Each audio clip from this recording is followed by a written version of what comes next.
नमस्कार। आज का विषय बहुत ही रोचक और उपयोगी है।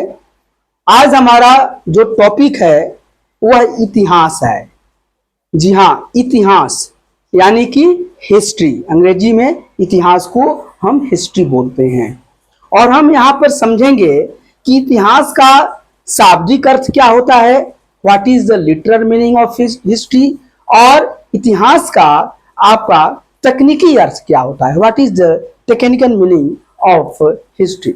यही हमारा आज का टॉपिक है। इसको बहुत ही सिंपल बातों में हम समझेंगे और सिंपल और सरल भाषा में समझने का प्रयास करेंगे। तो देखिए, हम लिख लेते हैं इतिहास। देखिए, इतिहास, इतिहास, इसका इसे अंग्रेजी में हम हिस्ट्री बोलते हैं, हिस्ट्री।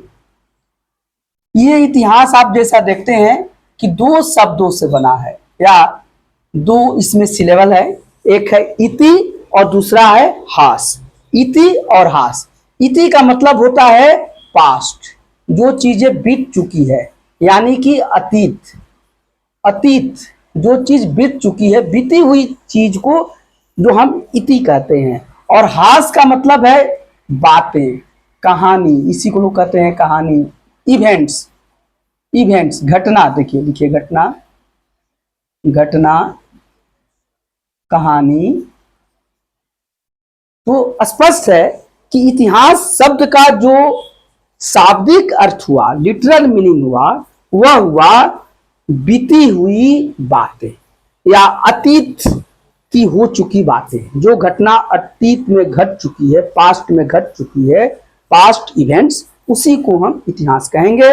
यह इसका शाब्दिक अर्थ है, यह इसका लिटरल मीनिंग है।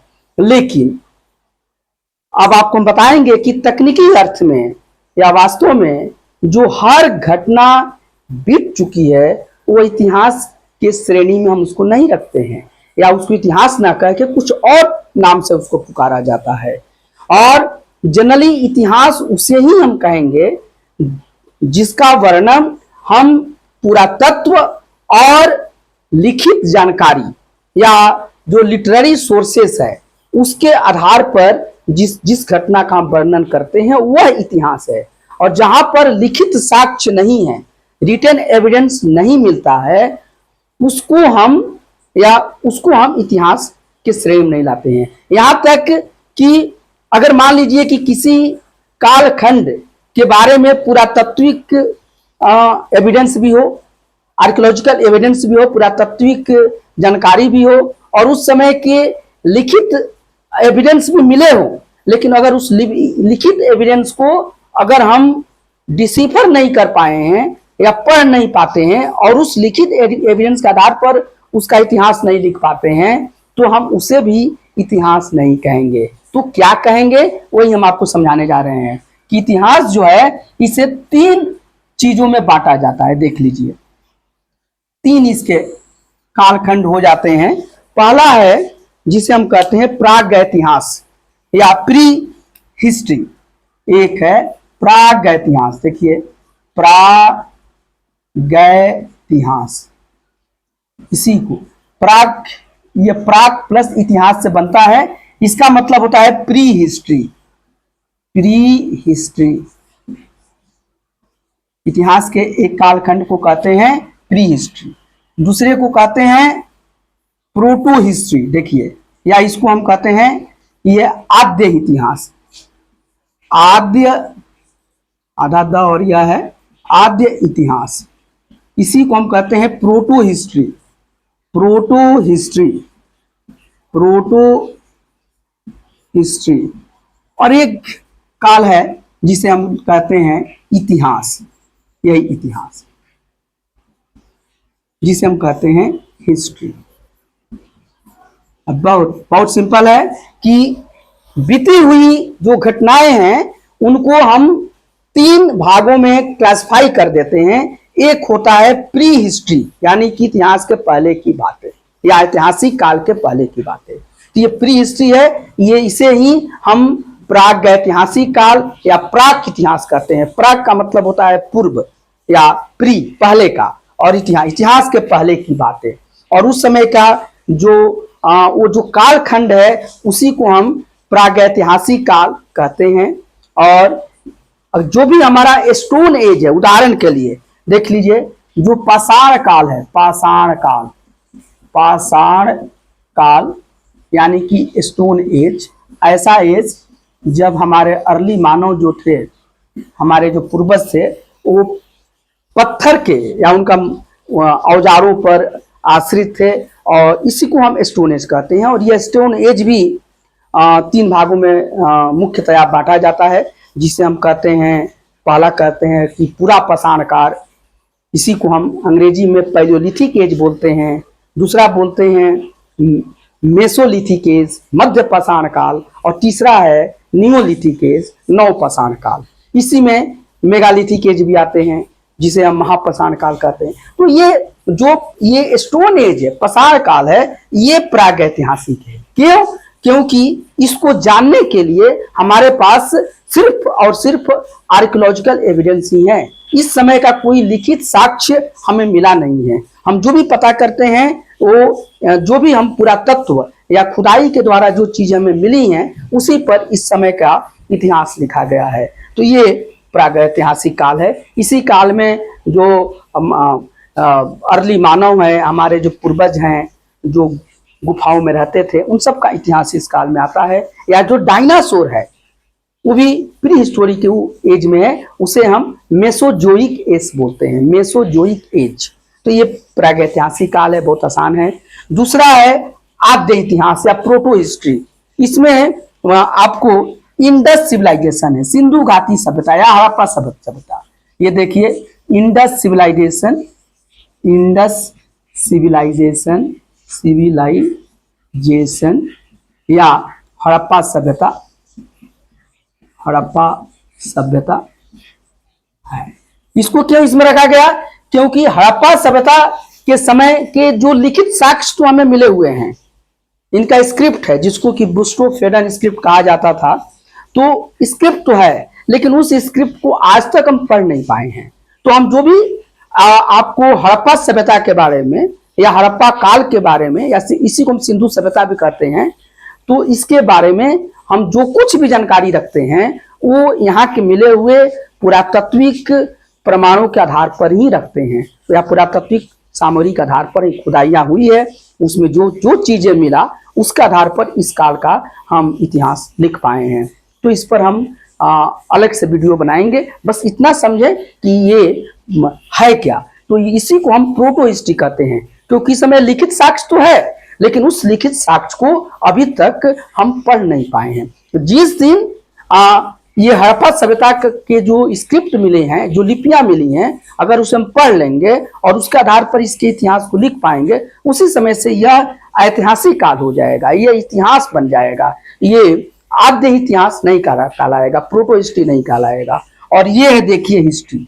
जिस समय हमारे पास आर्कियोलॉजी, पुरातत्व और लिखित दोनों साक्ष्य हमें मिलते हैं, या उसे ही हम इतिहास कहते हैं, लिखित, यानी कि ये हिस्ट्री है। तो हिस्ट्री के लिए जरूरी है कि जिसको जानने के लिए या जिसका वर्णन करने के लिए हमारे पास पुरातात्विक साक्ष्य भी हो, आर्कियोलॉजिकल एविडेंस हो, और लिखित साक्ष्य भी हो, रिटन एविडेंस हो, और दोनों के आधार पर अगर जिसके इतिहास को हम समझते हैं, जानते हैं या लिख पाते हैं, उसे ही हम इतिहास कहते हैं। तो अब आप समझ गए कि इतिहास मतलब शाब्दिक अर्थ हो गया इति प्लस हास, यानी कि इति का मतलब बीती हुई चीजें, पास्ट, इति मतलब सिंपल पास्ट या अतीत, और हास का मतलब बातें, कहानी, इवेंट्स। तो बीती हुई बातें इतिहास है, ये इसका शाब्दिक अर्थ है।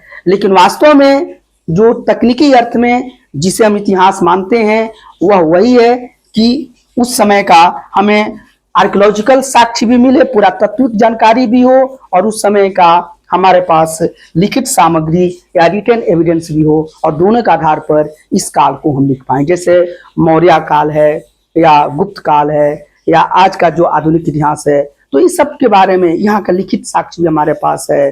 तो हम इसे बौद्ध काल है, जैन काल है, तो ये इसे हम इतिहास कहेंगे। तो फिर एक बार और आपको रिवाइज कर देते हैं इतिहास का मतलब हुआ, ये दो शब्दों से बना है, इति प्लस हास, इसे ही अंग्रेजी में हम हिस्ट्री बोलते हैं। और इसका शाब्दिक अर्थ है, इति का मतलब पास्ट या अतीत या बीती हुई, और हास का मतलब है बातें, घटना, कहानी। तो जो बीत चुकी बातें हैं उसे हम इतिहास कहते हैं। यह तो शाब्दिक अर्थ है, लेकिन तकनीकी अर्थ में इतिहास उसे ही कहेंगे जिसको जानने के लिए, या जिसको हम लिखित, या जिस समय की लिखित साक्ष्य भी हमें उपलब्ध हो, और उस लिखित साक्ष्य को हम पढ़ पा रहे हैं, उस लिपि को हम समझ पा रहे हैं, और उस समय का पुरातात्विक साक्ष्य भी हो, आर्कोलॉजिकल एविडेंस भी हो, और उसको भी हम समझ पा रहे हैं, तो हम उसे इतिहास की श्रेणी में तकनीकी अर्थ में रखेंगे। और जिस समय सिर्फ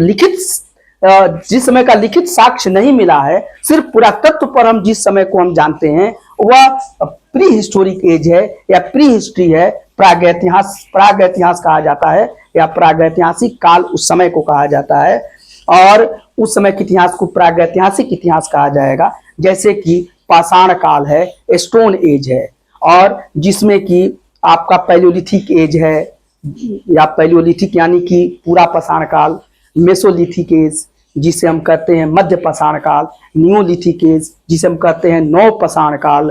तो ये जो स्टोन एज है वह आपको प्री हिस्ट्री में आता है, प्राक इतिहास में आता है, या इस समय को हम प्रागैतिहासिक काल कहते हैं। इस समय के इतिहास को प्रागैतिहासिक इतिहास कहते हैं। और जिस समय का हमें लिखित साक्ष्य तो मिल पाया है, लेकिन उस लिखित साक्ष्य को, रिटन एविडेंस को आज तक हम उसको पहचान नहीं पाए हैं, पढ़ नहीं पा रहे हैं, और उस आधार पर उसके इतिहास नहीं हम कर पा रहे हैं या बता पा रहे हैं, तो उस समय को हम प्रोटो हिस्ट्री कहते हैं, और या आदि इतिहास कहते हैं, जिसमें कि आपका हड़प्पा सभ्यता है, या इसी को हम सिंधु घाटी सभ्यता, इंडस सिविलाइजेशन कहते हैं। और जिस समय हम हड़प्पा सभ्यता की जो स्क्रिप्ट मिली है, जो लिपियां मिली हैं, वह अगर हम उसको पढ़ पाएंगे या उस आधार पे इस सभ्यता के बारे में कोई चीज वर्णन करेंगे, तो यह जो आदि इतिहास है वह इतिहास बन जाएगा। प्रोटो हिस्ट्री यहाँ से सब हटा देंगे, प्रोटो सब हटा के सिर्फ हिस्ट्री लिखेंगे। और जिस काल को जानने के लिए हमारे पास पुरातात्विक साक्ष्य भी हैं, यानी आर्कोलॉजिकल एविडेंस भी हैं, और रिटन साक्ष्य भी हैं, यानी रिटन एविडेंस भी है, लिखित साक्ष्य भी है, तो उसको हम इतिहास कहेंगे।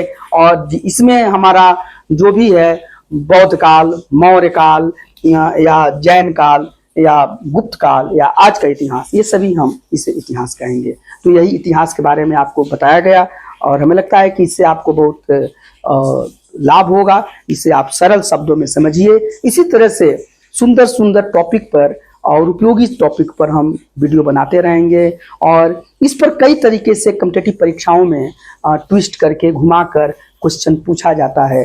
पूछ दिया जाएगा कि इंडस सिविलाइजेशन क्या है, हिस्टोरिक एज में आता है, या प्री हिस्टोरिक एज में आता है, या प्रोटो हिस्टोरिक एज में आता है। तो आपका आंसर होना चाहिए कि नो, ये प्रोटो हिस्टोरिक एज में आता है।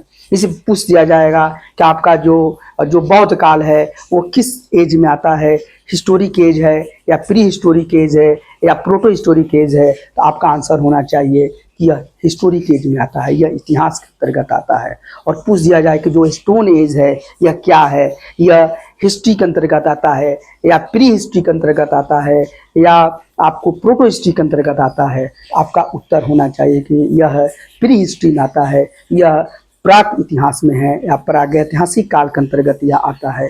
तो ये जानकारी है। अगर ये वीडियो आपको अच्छी लग रही है तो जरूर इसे आप अभी तक अगर आप इसको सब्सक्राइब नहीं कर पाए हैं तो कर लीजिए, क्योंकि इसमें बहुत ही काम की चीज़ें आपके पास जाने वाली है, और उसका अपडेट आपको मिलता रहेगा। और इसे आप पूरे परिवार के साथ देखिए, और विशेष करके अपने बच्चों को या छात्र छात्राओं को जरूर दिखाइए, क्योंकि उनके लिए बहुत काम का चीज़ें हैं। और इसके साथ ही धन्यवाद।